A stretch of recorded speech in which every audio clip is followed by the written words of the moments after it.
Now we turn the spotlight on the Maldives, a nation in the Indian Ocean, but right now very much at the center of India's foreign policy narrative. Prime Minister Narendra Modi is in Maldives for what is being seen as a high-stakes visit, one that could reset equations in the region after months of turbulence and a clear tilt towards China by the current Maldivian leadership under President Mohamed Muizzu. Remember, the Maldives is not just another neighbor, it's a strategic outpost in the Indian Ocean.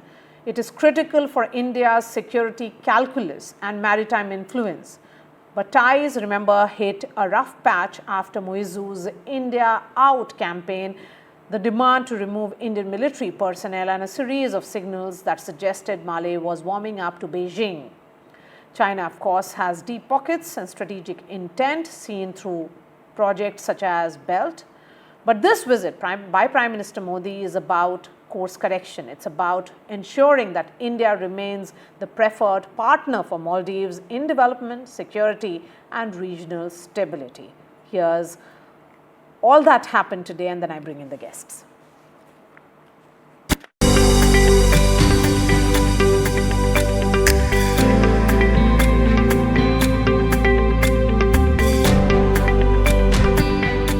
A friend back in India's fold. A victory for New Delhi's steadfast diplomacy. No more icy standoffs, only hugs and smiles. Prime Minister Modi's landmark visit to Maldives, the first under President Mohamed Muizzu, brings major reset in ties with a crucial ally in the Indian Ocean, after a diplomatic row threatened to bring down this relationship a year ago.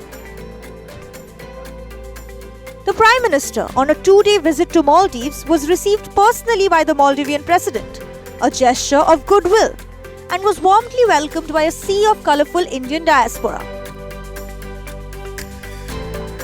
Prime Minister Modi was also accorded a ceremonial welcome at capital Malé, as well as a 21-gun salute, a drastic shift from exchanging barbs just a year ago.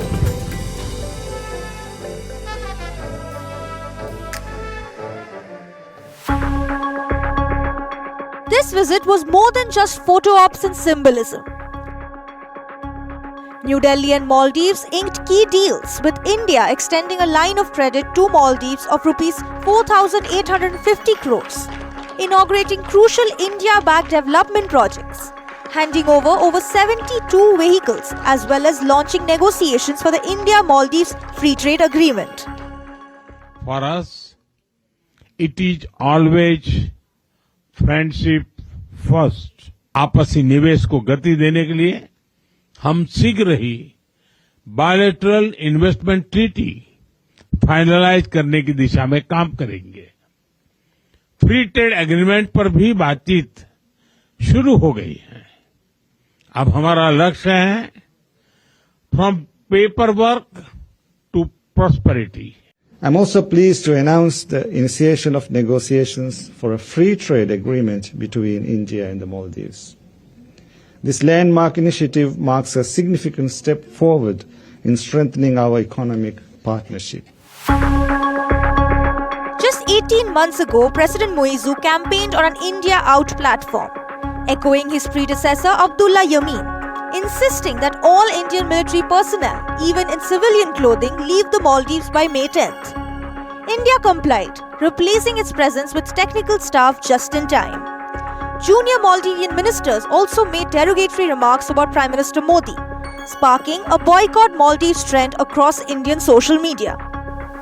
However, due to New Delhi's firm diplomatic strategies, ties eventually took a positive turn, with President Muizzu even visiting New Delhi last year, where the two sides agreed on a shared vision for a comprehensive economic and maritime security partnership.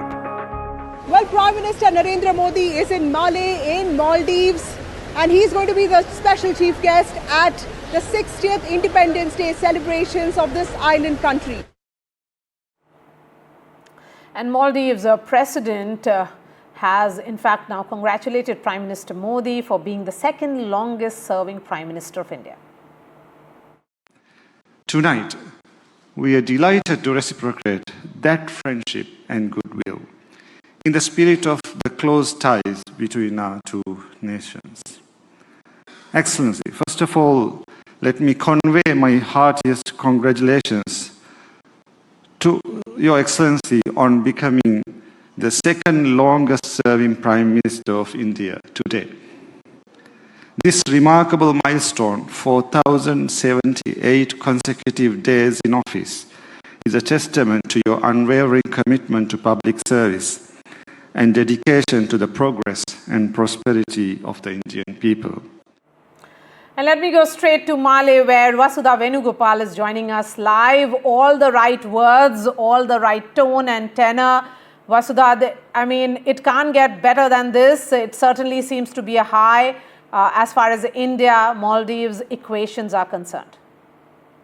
Absolutely, Maria. And this is the Male nightlife. And I was not aware of the fact that most tourists just come to Male airport and just disperse to islands. So this is not exactly a city of tourists, but it's a history. It's a city where history was made today. Like you rightly pointed out, the Prime Minister's historic visit to Mali is also a commemoration of the quiet diplomacy that India indulged in, instead of the open confrontation that several people were advising India on, when that frostiness with Maldives erupted.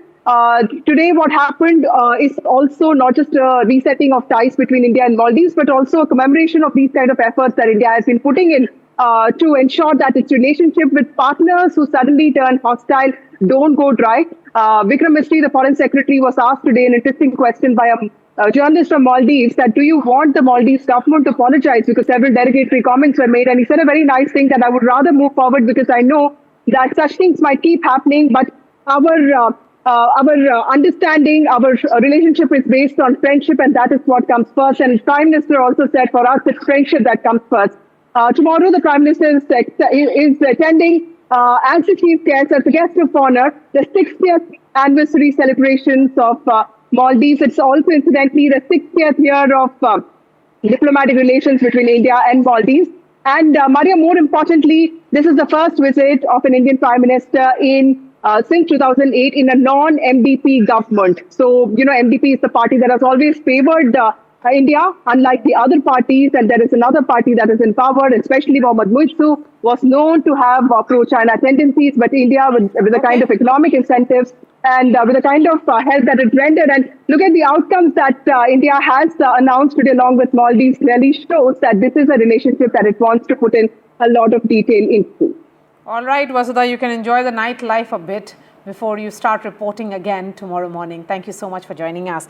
Let's bring in Ahmed Adeeb, who is the former Vice President of Maldives. We have Ambassador Rajiv Bhatia joining us, and also Ashok Sajanhar, former diplomat.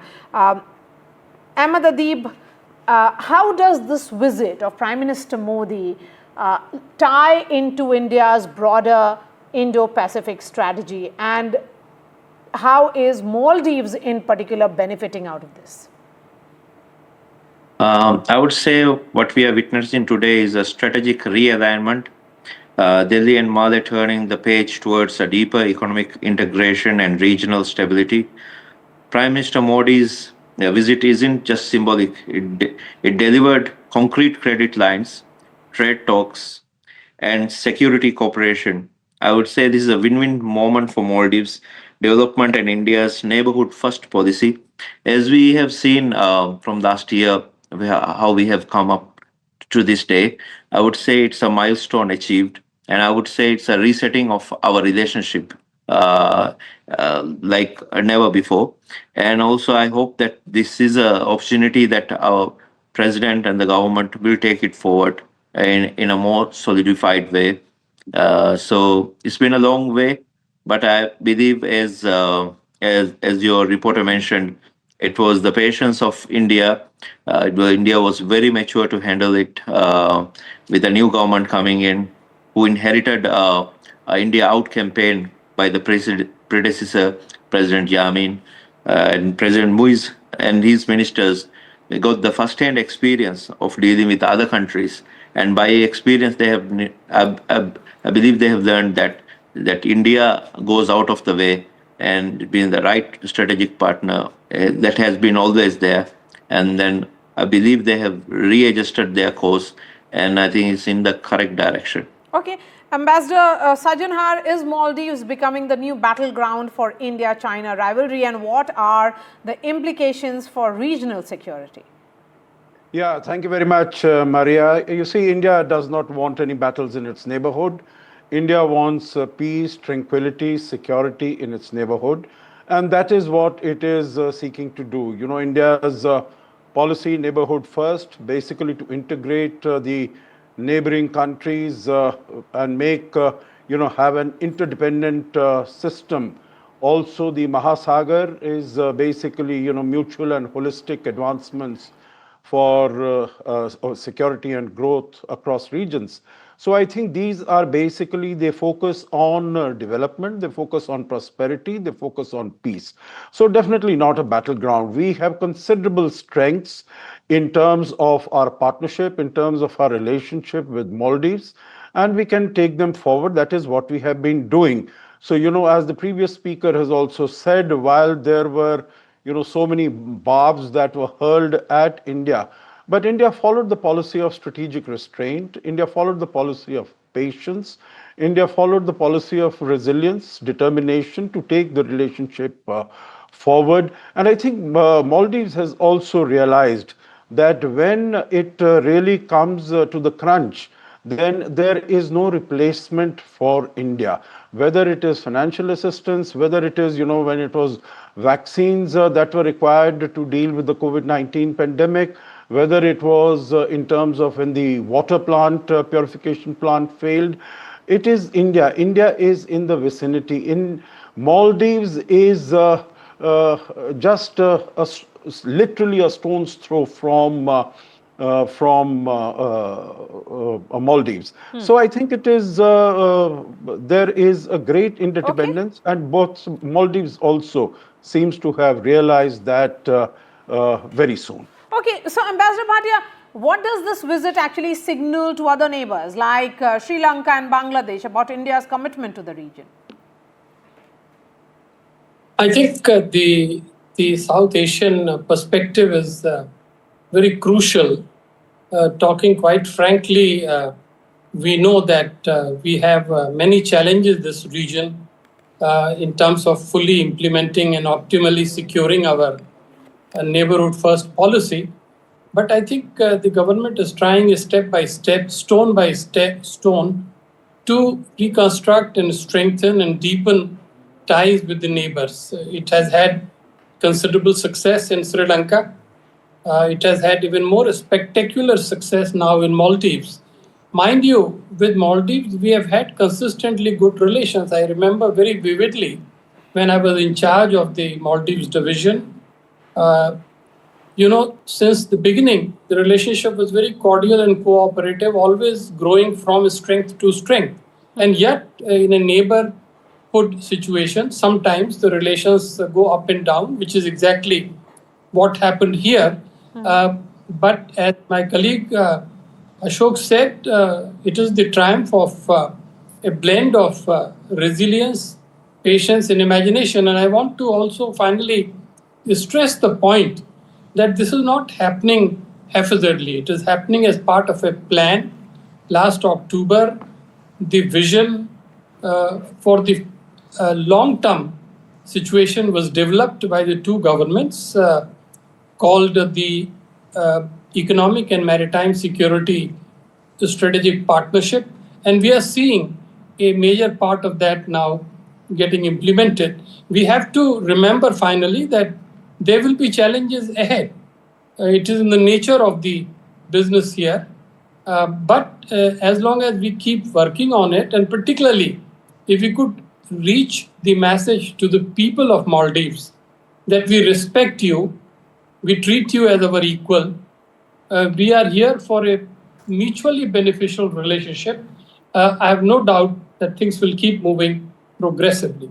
Okay, Ahmed Adeeb, since this is the same party which is in power, which actually carried out India Out campaign, how do domestic politics then impact this kind of reset which has happened? Also, because there's been a lot of outreach by India.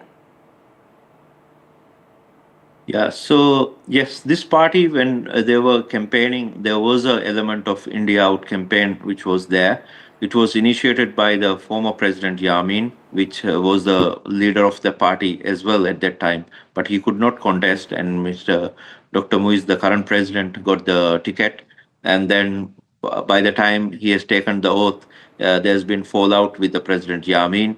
And so President Muiz inherited it. He took it to a bit until after election of parliament, where he has got a majority in the parliament.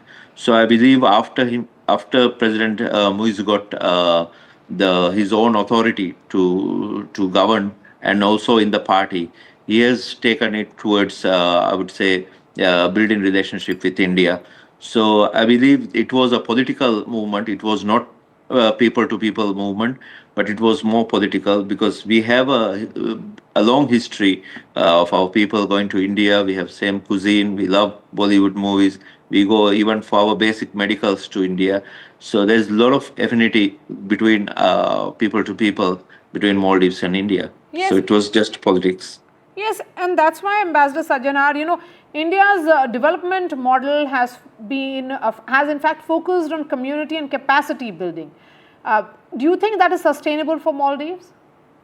No, absolutely. I think, that is the policy that Prime Minister Modi has articulated, human-centric approach. And, wherever we have gone, whether it's in Sri Lanka, even in Afghanistan, even in Bangladesh, it is the small, high-impact community development projects that we are going into. And I think that is the unique significance of Indian development cooperation and assistance, because basically all the projects that are put into execution, they are there is a felt need by the countries, by the communities for those projects, whether they are infrastructure or of any other nature or their capacity building. So it is not like, unlike some other countries where there is basically no advantage or benefit to the local communities, but it is for the other countries, and the host countries, the recipient countries get into debt traps. There is no economic viability of such projects. There is no environmental sustainability of such projects, and there is no felt need. So I think the projects like here in the case of Maldives also, whether it is the greater Malay connectivity project, building infrastructure, whether it is construction of the defense ministry building, these are all concrete examples, Maria.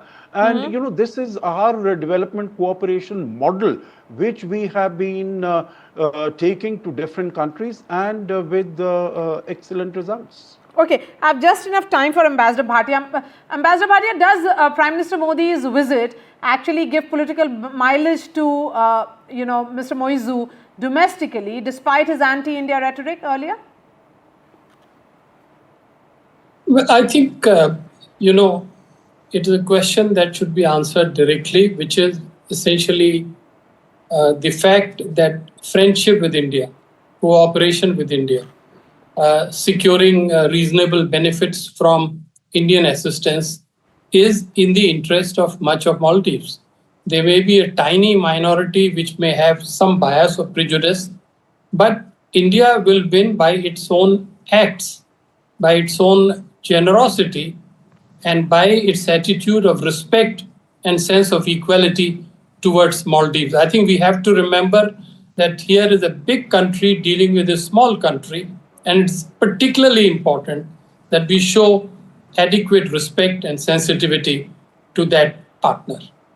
All right. Thank you so much for joining us, Ahmed Adeeb, the former Vice President of Maldives. We had Ambassador Bhatia and also Ambassador Sajjanar.